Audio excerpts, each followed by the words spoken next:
علمی point number 3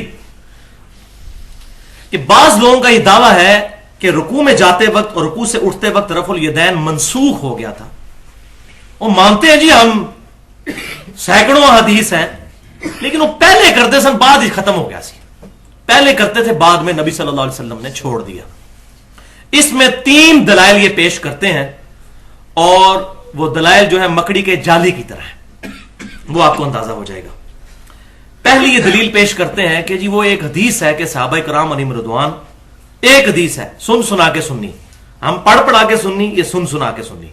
ایک حدیث ہے کہ وہ بعض منافقین جو ہیں وہ اپنی بغلوں میں بت رکھ کر تو نبی صلی اللہ علیہ وسلم کے پیچھے آ کے نماز نیت کر لیتے تھے, تو آپ صلی اللہ علیہ وسلم رفع الیدین کرتے تھے تاکہ وہ بت گر جائے.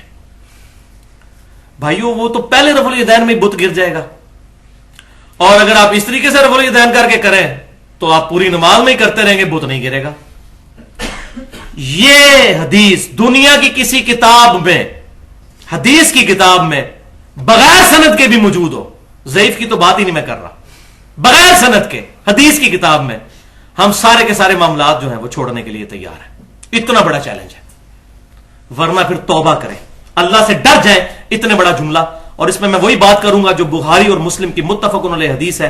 آپ صلی اللہ علیہ وسلم نے فرمایا جس شخص نے میری طرف جھوٹی حدیث منسوب کی وہ اپنا مقام دوزخ میں دیکھ لے. توبہ کریں. اور صحیح مسلم میں حدیث ہے, مقدمے میں امام مسلم لے کر آئے ہیں کہ سیدنا ابو ہریرہ رضی اللہ تعالیٰ عنہ کہتے ہیں کہ نبی صلی اللہ علیہ وسلم نے فرمایا کہ ایسا زمانہ بھی آئے گا, اور قرب قیامت کے لیے پرٹیکولر فرمایا کہ لوگ ایسی ایسی حدیثیں تم سے بیان کریں گے جو تمہارے آباء و اجداد نے بھی نہ سنی ہوں گی. ان سے بچنا کہیں وہ تمہیں فتنے میں مبتلا کر کے گمراہ نہ کر دیں. آباء و اجداد سے یہ نہیں مراد کہ ہمارے ماں باپ اگر ان پڑھ ہیں, انہوں نے تو قرآن بھی نہیں اگر پڑھا ہوا تو انہوں نے نہیں سنی ہوگی. مراد یہ ہے کہ جو اہل علم گزرے ہیں انہوں نے اس کو بیان نہیں کیا ہوگا. اگر وہ پڑھیں گے نہیں قرآن حدیث تو آباء و اجداد کو کہاں سے پتہ چلے گا.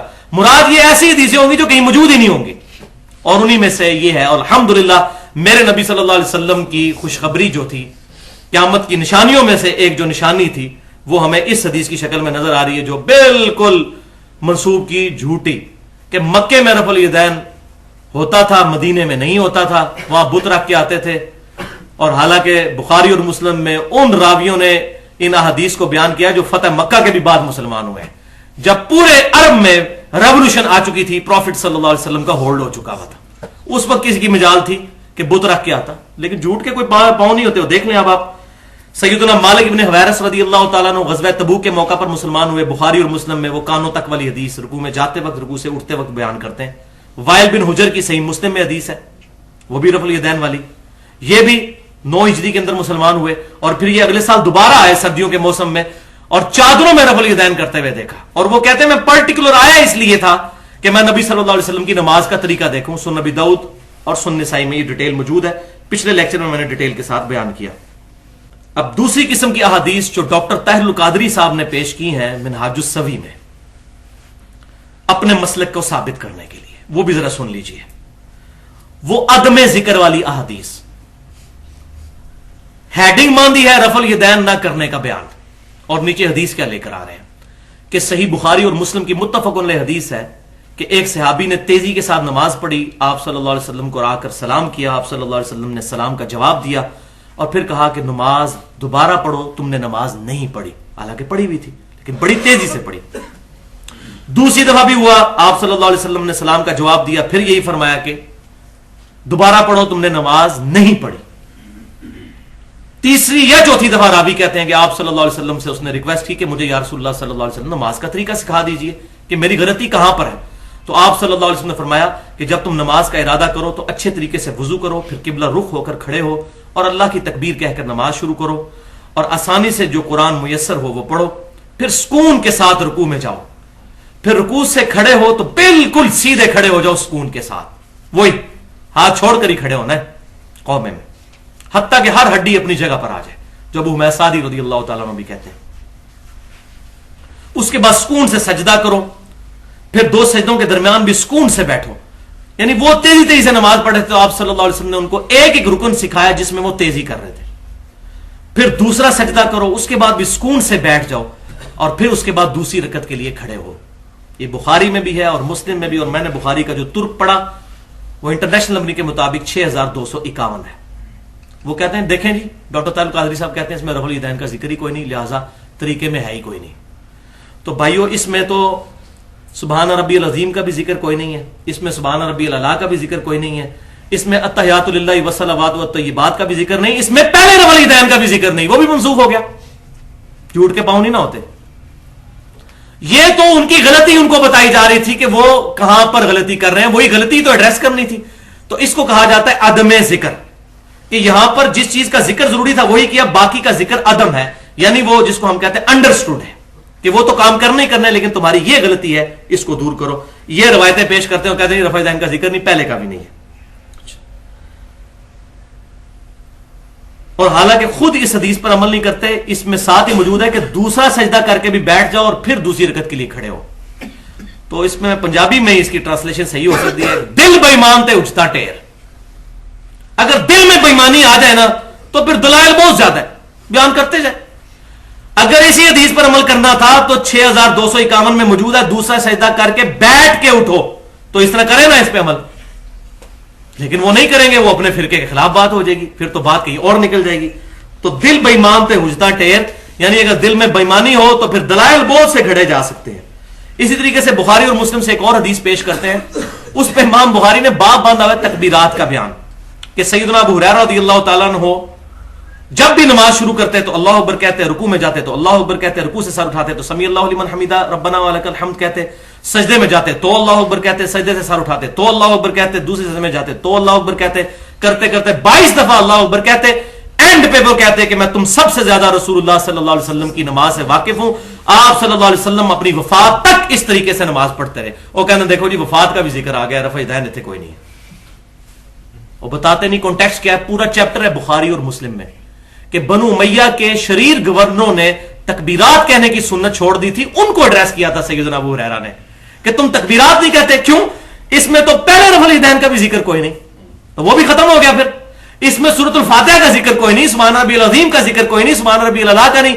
اور مارے بھی بولے بھائی اٹھا کے آ جاتے ہیں اور یہ حدیث نکال دیجیے انہوں نے بخاری مسلم سے.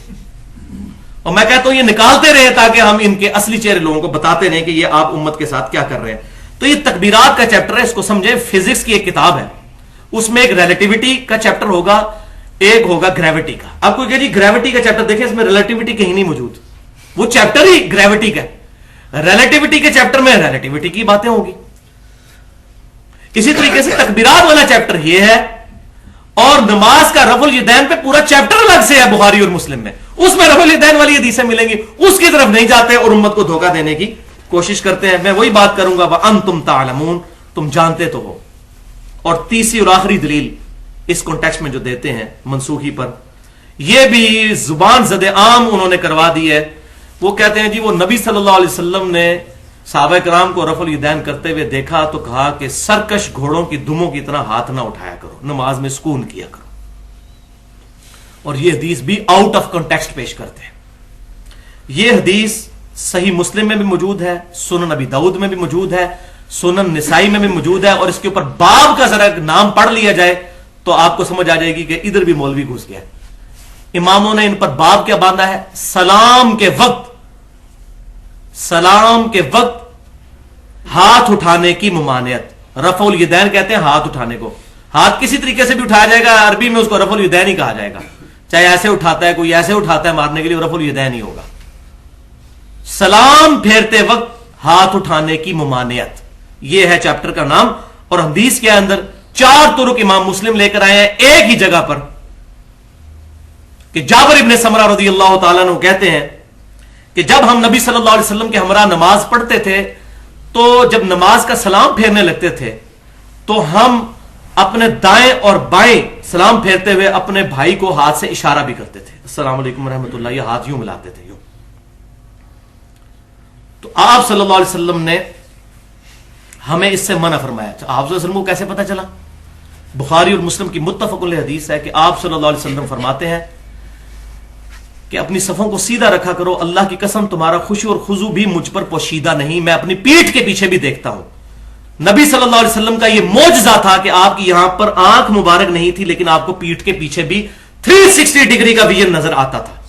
تو آپ جب نماز پڑھا رہے ہوتے تھے تو صحابہ کرام کوئی اگر ایسے ایسے کر رہے ہیں تو آپ فرماتے ہیں خشوع خضوع بھی میں دیکھ رہا ہوتا ہوں، کوئی کتنی دلچسپی سے نماز پڑھ رہا ہے، تو آپ کو نظر آ رہا ہوتا تھا. تو وہ کہتے ہیں کہ نبی صلی اللہ علیہ وسلم جب ہم نے یہ کام شروع کیا، ابھی حضور نے تو تعلیم نہیں فرمایا تھا، خود انہوں نے شروع کیا، تو آپ صلی اللہ علیہ وسلم فرمایا کہ تم سرکش گھوڑوں کی دموں کی مانند ہاتھ کے ذریعے اشارہ نہ کرو، تمہارے لیے اتنا ہی کافی ہے کہ ہاتھ زانوں پر رکھو، زانوں پر، جس کو ہم عربی میں پٹ کہتے ہیں، اتحیات والی پوزیشن میں ہی ہاتھ رہنے دو، تمہارے لیے اتنا ہی کافی ہے کہ دائیں اور بائیں توجہ کر لیا کرو، اور السلام علیکم ورحمۃ اللہ، السلام علیکم ورحمۃ اللہ جو ہم کرنے کے قائل ہیں. اہل تشیع بھی ہے، میں نے پچھلی دفعہ بتایا تھا، لیکن وہ کہتے ہیں دونوں طریقے ثابت ہے. السلام علیکم ورحمۃ اللہ وہ ایسے کر لیتے ہیں اور بعد میں 3 دفعہ اللہ اکبر کہتے ہیں، وہ ہمارے نزدیک بھی ثابت ہے بلند آواز سے اللہ اکبر، لیکن وہ نماز کا حصہ نہیں ہوتا ان کا آخر میں 3 دفعہ ایسے کرنا. تو یہ صحابہ کرام کا اپنا اجتہاد تھا، تو جو اجتہاد ٹھیک ہوتا تھا آپ صلی اللہ علیہ وسلم انڈورس کر دیتے تھے، جو اجتہاد غلط ہوتا تھا اس کی ممانعت کر دیتے تھے. بخاری میں حدیث ہے، جب وہ ایک صحابی نے پڑھا حمدن کثیرن طیبا مبارکن فی، آپ نے مور لگا دی. آپ صلی اللہ علیہ وسلم میں نے 30 سے زیادہ فرشتوں کو دیکھا کہ تمہارا ثواب لکھنے کے لیے آپس میں بالکل لڑ رہے ہیں، اور یہ صحیح مسلم میں بھی روایت موجود ہے. لیکن بعض اوقات نہیں. سنن ابن ماجہ میں صحیح حدیث ہے، ایک صحابی نے سجدہ کیا نبی صلی اللہ علیہ وسلم کو اور کہا یا رسول اللہ میں کوفیوں کے پاس گیا تھا، ہیرا نامی ایک جگہ ہے وہاں پر، یہ نجدیوں سے ہی ساری بدعتیں نکلتی ہیں، وہاں میں نے دیکھا کہ لوگ اپنے سردار کو سجدہ کرتے ہیں، تو میں نے کہا آپ کو بھی سجدہ کروں. یہ قیاس کیا، اجتہاد کیا، اس اجتہاد کو آپ نے انڈورس نہیں کیا، اور آپ صلی اللہ علیہ وسلم فرمایا کہ اپنا سر اٹھاؤ. اگر میں جائز سمجھتا تو بیویوں کو کہتا کہ اپنے خامدوں کو سجدہ کریں، اس حق کے سبب جو اللہ نے ان کو دیا ہے. یہاں آپ صلی اللہ علیہ وسلم نے مور کوئی نہیں لگائی، اور بالکل اس طریقے سے یہاں پر بھی مور نہیں لگائی کہ تم یہ جو ہاتھ ایسے اٹھاتے ہو یوں نہ اٹھاؤ، ہاتھ زانوں پر رہنے دو، صرف توجہ کر لیا کرو. اب آ رہی جناب کڑوی بات. میں یہ چیلنج کرتا ہوں تمام دنیا کے علماء کو کہ میرے محبوب صلی اللہ علیہ وسلم کی کوئی ایک سنت بتائیں جو آپ نے بعد میں چھوڑ دی ہو. کئی ایسی سنتیں ہیں جو آپ نے چھوڑ دی، میں مثالیں بھی 3 دیتا ہوں، اور لیکن آپ نے چھوڑنے کے بعد ان کے بارے میں سخت لفظ استعمال کیے ہو ہی نہیں سکتا، یا حضور خود نہیں وہ کرتے ہوں گے. مثلا جب شراب جائز تھی اس وقت صحابہ پیتے تھے، نبی صلی اللہ علیہ وسلم نے اعلان نبوت سے پہلے نہ بعد میں کبھی کوئی گناہ کبیرہ نہیں کیا، الحمدللہ معصوم ہے. شراب کبھی نہیں پی. قرآن پاک میں آیا یہ رجس من عمل الشیطان، یہ نجس ہے اور عمل شیاطین میں سے. صحابہ کرتے تھے، سخت الفاظ سے منع ہوا. حضور صلی اللہ علیہ وسلم نے کبھی یہ نجس کام اور معاذ اللہ استغفر اللہ شیطان والا کام نہیں کیا. تو بھائیو یہاں جو الفاظ استعمال ہو رہے ہیں سرکش گھوڑوں کی دمیں، حضور اپنی سنت کو یہ کہہ سکتے ہیں؟ والعیاذ باللہ. میں آپ کو مثالیں دیتا ہوں. بخاری اور مسلم کی متفق علیہ حدیث ہے، آپ صلی اللہ علیہ وسلم نے فرمایا کہ میں نے تمہیں 3 دن تک قربانی کا گوشت رکھنے کی اجازت دی تھی، اور وہ اس لیے کہ اس وقت مسلمان غریب تھے. اب میں تمہیں اجازت دیتا ہوں کہ قربانی کا گوشت سٹور کر سکتے ہو. That's all. کچھ نہیں کہا کہ اس وقت میں نے تمہیں جو یہ کہا تھا تو اب یہ کہہ رہا ہوں، بس دیٹس آل. صحیح مسلم میں حدیث، آپ صلی اللہ علیہ وسلم نے فرمایا میں نے تمہیں قبروں پر جانے سے روک دیا تھا، لیکن اب میں تمہیں اجازت دیتا ہوں کہ تم قبروں پر جاؤ تاکہ آخرت کی یاد آئے. بخاری اور مسلم کی متفق علیہ حدیث ہے، صحابہ کرام کہتے ہیں جب ہم حبشہ سے ہجرت کر کے واپس آئے تو ہم نے آپ صلی اللہ علیہ وسلم کو نماز پڑھتی ہوئی حالت میں پایا، تو آپ کو سلام کیا اور آپ صلی اللہ علیہ وسلم نے سلام کا جواب ہی نہیں دیا، حالانکہ پہلے آپ صلی اللہ علیہ وسلم نماز کے دوران بھی جواب دیتے تھے، اس وقت تک اجازت تھی. تو سلام پھیر کر آپ صلی اللہ علیہ وسلم نے فرمایا کہ نماز مشغولیت والا کام ہے، اس لیے میں نے تمہیں بعد میں دیا. تو صحابہ سمجھ گئے کہ یہ بھی منسوخ ہو گیا. کوئی سخت لفظ نہیں استعمال کیے کہ یہ کوئی نماز ہوتی تھی پہلے، یہ کوئی باتیں ہوتی تھیں، یہ کیا فضول طریقہ ہوا کہ نماز کے درمیان بھی گفتگو کی جائے، سلام کا جواب دی. کوئی بات نہیں کی، کیونکہ آپ خود کرتے رہے ایسے. اب یہاں اگر حضور یہ خود کرتے ہوتے ہیں رفع الیدین والی، اگر یہ رفع الیدین کے اوپر لگاتے ہیں تو یہ خود بھی مانتے ہیں کہ نبی صلی اللہ علیہ وسلم یہ کہتے ہیں جی حجۃ الوداع تک بھی کرتے رہے ہیں. وہ ماننا پڑتا ہے. 9-10 ہجری کے صحابہ مسلمان ہو رہے ہیں جو رفع الیدین کی حدیثیں بخاری اور مسلم میں بیان کر رہے ہیں، اس سے تو چھٹکارا ہی کوئی نہیں ہے. تو معاذ اللہ استغفر اللہ ثم معاذ اللہ استغفر اللہ. کیا نبی صلی اللہ علیہ وسلم اپنی 63 سالہ مبارک زندگی میں سے 62.5 یا 63 سال تک معاذ اللہ استغفر اللہ یہ کام کرتے رہے؟ میں تو کہتا ہوں اس کے بعد بندے کا ایمان ہی برباد ہو جاتا ہے. توبہ کریں گے سارے بریلوی اور دیوبندی اور احناف کے علماء جو اس سنت کے بارے میں اس طرح کے کمنٹس پاس کرتے ہیں. یہ تو اپنے ملوں کو اور اپنے مسلک کو بچاتے بچاتے اپنا ایمان ہی برباد کر بیٹھے. ان کو تو اللہ تعالیٰ خود ان کا حساب لینے والا ہے جن کے پیچھے چلے ہوئے ہیں. اپنے آپ کو بچاؤ، اپنا معاملہ سیدھا کرو.